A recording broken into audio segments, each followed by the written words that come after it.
Close your eyes for a moment. Remove your name, remove your age, remove your job, your family, your titles, your memories. What is left? Who are you? If none of these labels remain, that silence, that space, this is where your true self begins. And it's also where the idea that you don't exist comes alive. When you were born, you did not come into this world carrying a name. You did not arrive with a certificate that said whether you would become a teacher, a parent, a doctor, or a worker. In the beginning, there was no you. In the way people recognize you now, there was only life expressing itself through a body, through breath, through movement. But as soon as you opened your eyes to the world, society began its work of shaping you. A name was given, a nationality was stamped on your papers, a family claimed you as theirs. All of these are the first bricks in the construction of an identity, and with each passing year, the wall grows taller and thicker. You start to believe that this wall is who you are, forgetting that it was built from the outside, not born from within.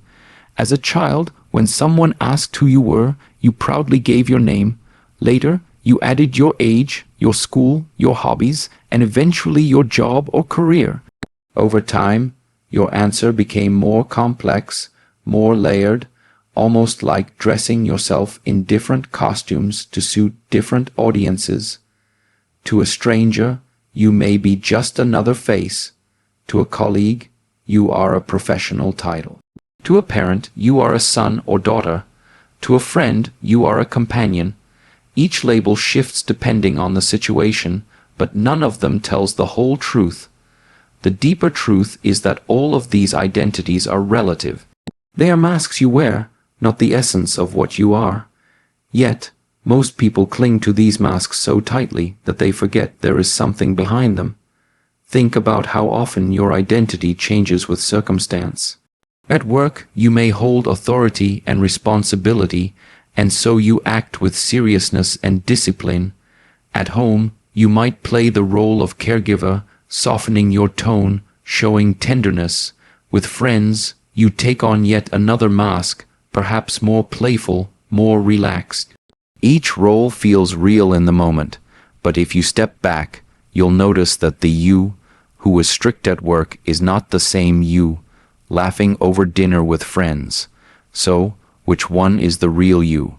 The truth is none of them, and all of them at the same time. They are temporary labels, convenient for the context, but none of them can define your entire being. Identity is flexible, always changing, and because of this, it cannot be solid or permanent.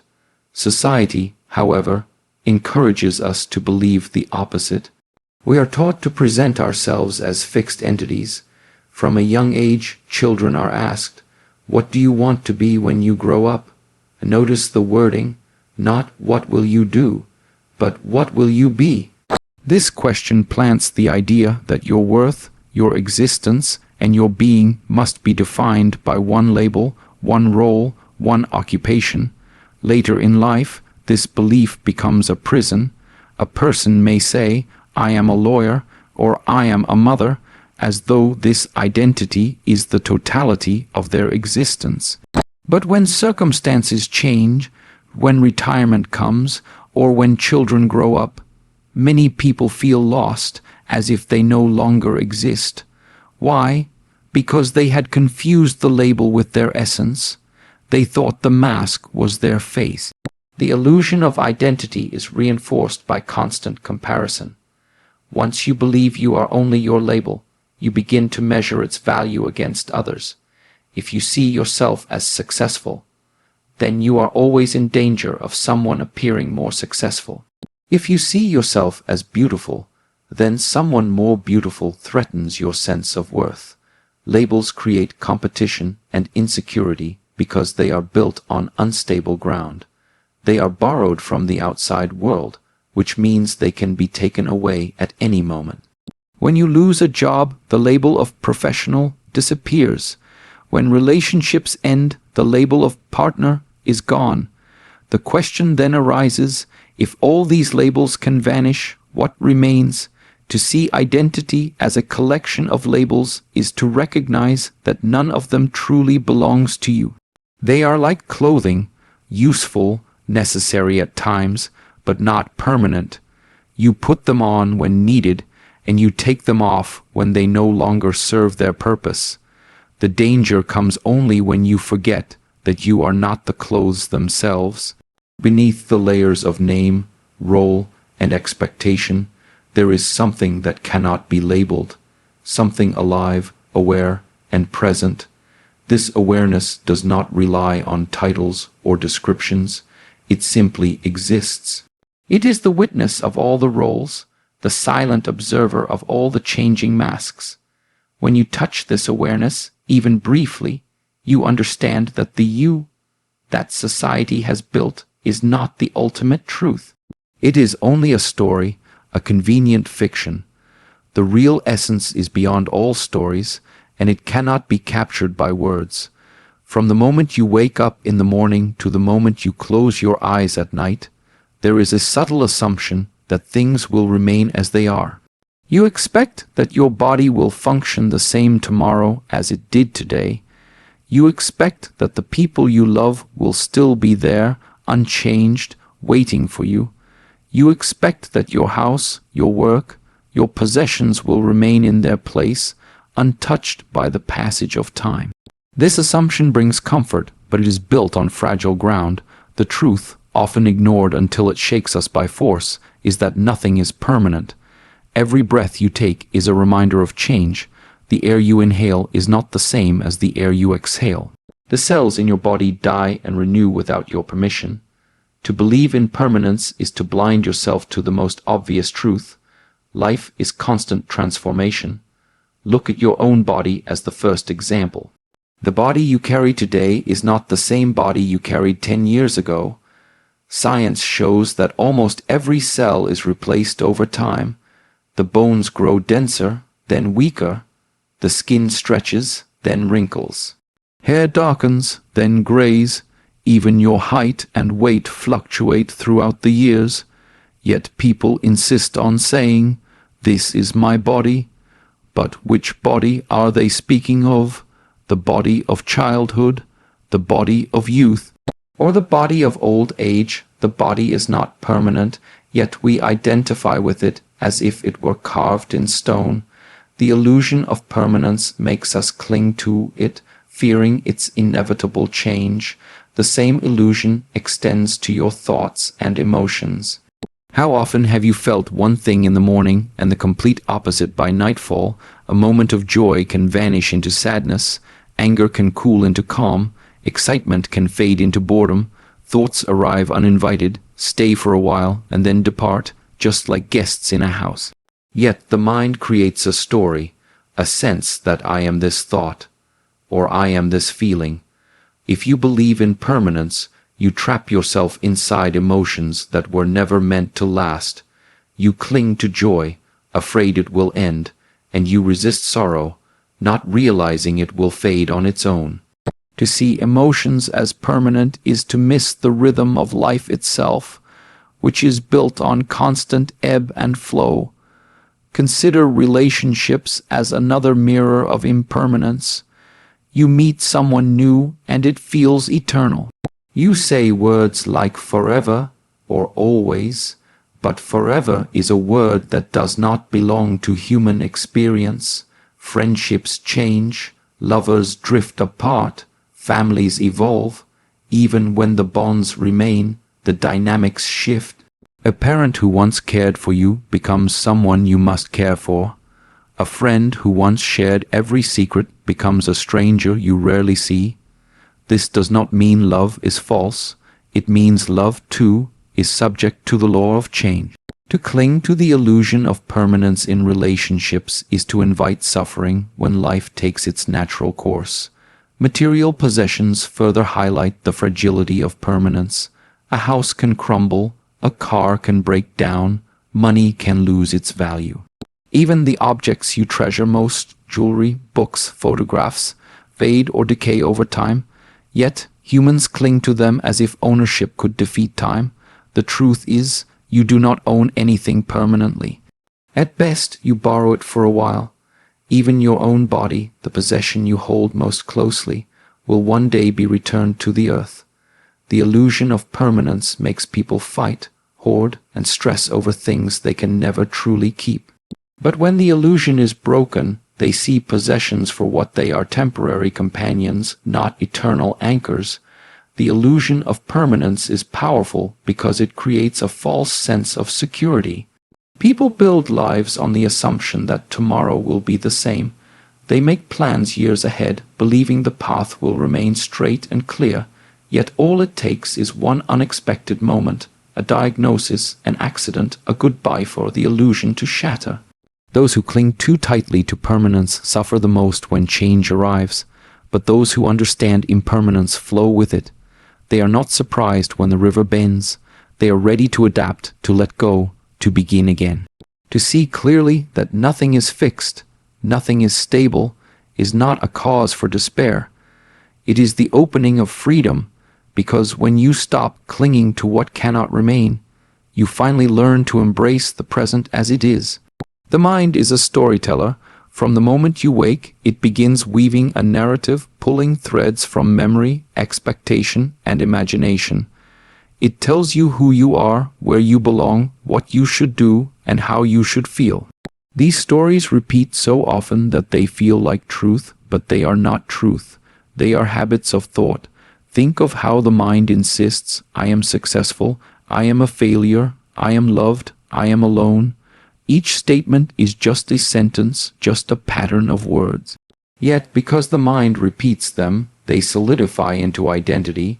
The self you think you are is largely a collection of such stories, written and rewritten by the mind. Without the mind's narration, the self loses its structure and begins to dissolve. Thoughts rise and fall like clouds in the sky.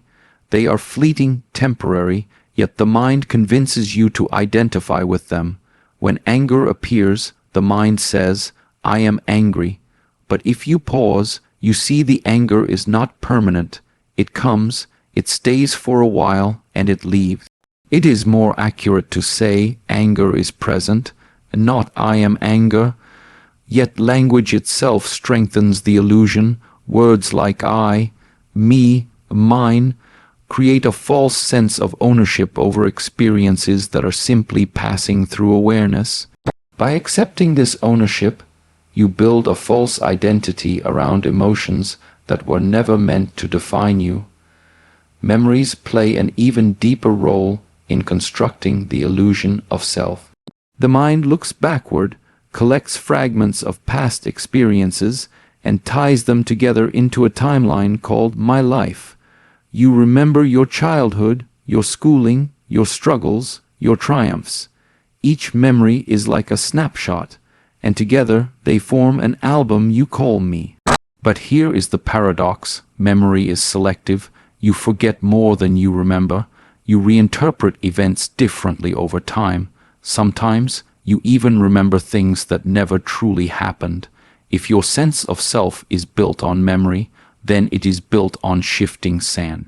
The self you believe to be permanent is nothing more than a collection of edited and filtered recollections. The mind does not stop with memory. It projects into the future as well. It imagines what you will become, what you must achieve, what you should avoid. These projections create anxiety and ambition, pushing you to chase a self that doesn't yet exist. You live in constant pursuit of an imagined better version of yourself, forgetting that this self is only an idea, not reality. The mind says, I will be happy when I succeed, when I am loved, when I am recognized. But the moment you reach those milestones, the mind creates new conditions, new goals. The self you chase is always one step ahead, because the mind never stops spinning its stories. Even the voice you hear inside your head, the voice narrating your life, is not the real you. It is simply thought, repeating what it has learned from parents, teachers, culture, and experience. Sometimes it criticizes, sometimes it encourages, sometimes it doubts. But if you listen closely, you realize the voice changes its opinion constantly. One day it praises you, the next it condemns you. If this inner voice can contradict itself so easily, how can it be trusted as the core of who you are? The fact that you can hear the voice means there is something beyond it, an awareness that listens. That awareness is closer to your essence than the stories the mind tells. When you begin to observe the mind instead of obeying it, you see its tricks clearly. You notice how it creates the illusion of a fixed self through repetition. You notice how it clings to memory and projects into the future to give the illusion of continuity. You notice how language itself, I am this, I am that, strengthens the illusion. Once you see these patterns, the hold of the mind weakens, the stories lose their power, and the idea of a permanent self begins to dissolve. What remains is not emptiness, but clarity, the recognition that you are not the thoughts, not the stories, not the mind's creations. You are the awareness in which they arise and fall, and this awareness does not need a label to exist. Freedom is a word everyone desires, yet few understand. Most people believe freedom means having choices, where to live, what to buy, whom to love, how to work.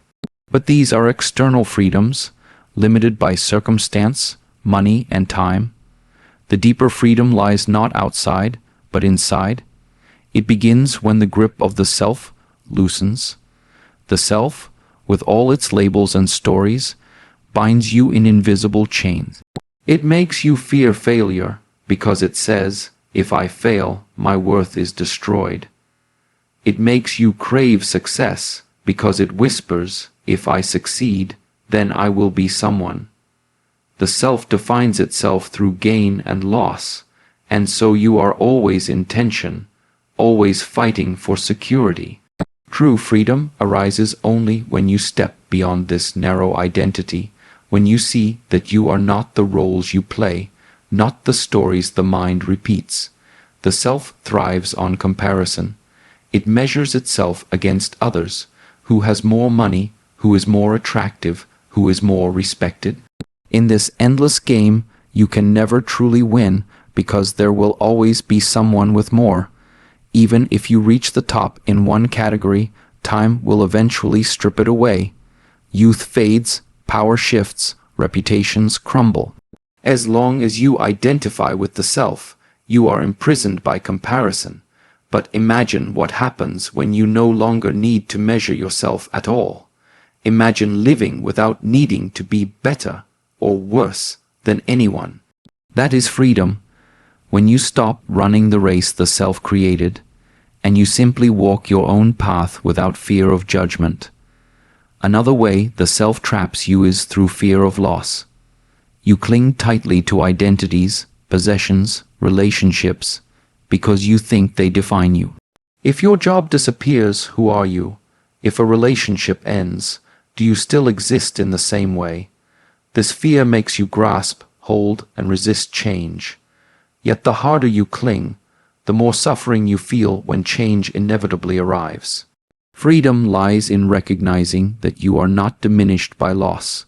What you truly are cannot be destroyed by the end of a job, the departure of a person, or the fading of status. When the self dissolves, fear dissolves with it, because there is no longer anything fragile to defend. Without the self's constant demands, life becomes lighter. You no longer carry the burden of always proving yourself. You don't wake up every morning measuring your worth by achievements or failures. You don't seek approval to validate your existence. Instead, you begin to live moment by moment, responding to life as it comes, without the heavy weight of identity pressing on your shoulders. This doesn't make you passive, it makes you free to act without fear, free to love without condition, free to create without worrying how it will be judged. This is freedom beyond the self, action arising from clarity, not from the compulsion to strengthen a fragile identity. The paradox is that when you let go of the self, you do not become less, you become more. The self is narrow, built of labels and boundaries. It says, I am this, I am not that. But when the self dissolves, those boundaries soften. You begin to feel a deeper connection to life itself. You see yourself reflected in others, in nature, in everything around you.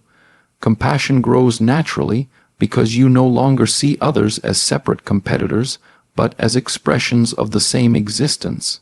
This expansion of awareness is true freedom.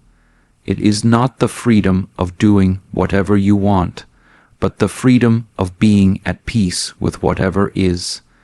And so, freedom beyond the self is not about running away from life. It is about meeting life without the walls of identity blocking your vision. Without the self, fear fades, comparison loses its grip, and the constant hunger to prove yourself disappears. You are no longer tied to the fragile story of me. Instead, you live as awareness itself, open, flexible, unshaken. This kind of freedom cannot be taken from you because it does not depend on circumstances. It is already here, hidden beneath the noise of the self, waiting to be recognized. From the moment you take your first breath, your life is interwoven with the world around you. The air that fills your lungs was not created by you. It was offered by trees, by oceans, by countless unseen forces of nature. The food that nourishes your body comes from the soil, tended by the hands of others you may never meet. Even your thoughts and language are not your own. They were shaped by parents, teachers, cultures, and histories long before you arrived. To believe that you exist as a separate, isolated self is to overlook the fundamental truth. Life is relationship. You are not an island, you are a wave in the ocean, inseparable from the water that surrounds and sustains you. The illusion of isolation comes from the self. It tells you, I am independent, I stand alone, I do not need anyone. But if you look closer, you'll see this is never true. Consider the body. Every cell relies on millions of processes outside your control. You cannot survive a single day without the support of air, water, food, and shelter, all provided through countless connections with nature and humanity. Even your identity, the sense of who you are, is shaped by your interactions with others. Without family, there would be no role of child. Without society, there would be no concept of citizen. Without community, there would be no recognition of me. What you call self only exists in relation to others. Relationships reveal this truth most clearly. Think of how your mood changes in the presence of others. A kind word can lift your spirit. A harsh look can bring you down. The you who exists in solitude is not the same you who exists in the company of a friend, a partner, or a stranger. Identity shifts depending on connection. Even when you are alone, the memories and voices of others echo in your mind. In this way, others are always present within you, shaping how you think and feel. The idea of a solitary, independent self is not reality. It is only an illusion created by the mind. When you begin to see existence as connection, compassion naturally awakens. If you understand that the air sustaining you also sustains the stranger across the world, you feel less divided. If you realize that your happiness is tied to the well-being of others, you no longer see life as competition, but as cooperation. To harm another is to harm yourself, because the web of existence ensures that suffering ripples outward and eventually returns. Likewise, kindness is never wasted. It strengthens the invisible bonds that keep life in balance. Recognizing connection changes how you live, how you speak, how you act, because you understand you are never acting in isolation. This truth is also seen in nature. A tree does not survive alone. It relies on soil, sunlight, rain, and the silent communication of roots with other trees. A bird depends on the sky, the earth, the ecosystem. Even the stars, scattered across the universe, are bound together by gravity, woven into galaxies and clusters. Nothing exists by itself. Everything leans on everything else. And so do you. You are part of a vast web of existence, linked not just to other humans, but to animals, rivers, mountains, and stars. The illusion of isolation falls away the moment you realize that your very breath is borrowed from the whole. To live with this understanding is to live differently. You no longer carry the burden of me versus the world, because you see there is no versus. You are the world, and the world is you. Instead of defending a fragile, isolated self, you begin to nurture the connections that make life possible. Gratitude grows because you recognize how much is given freely to you each moment. Humility deepens because you see that no achievement, no identity, no moment of survival was ever yours alone. And with this gratitude and humility, freedom is born. The freedom of belonging, of knowing that your existence is not a solitary struggle, but a shared dance with all of life. When people hear the phrase dissolving the self, they often react with fear. The self feels like the center of life. If it dissolves, what remains?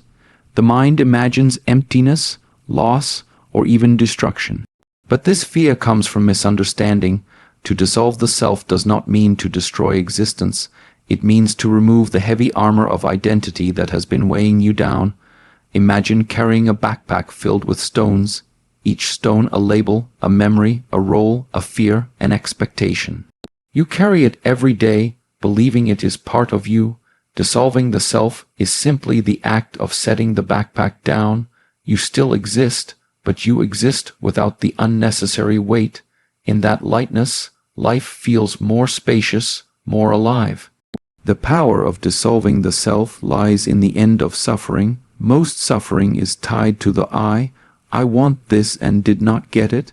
I fear losing what I have. I am hurt because of what was said to me.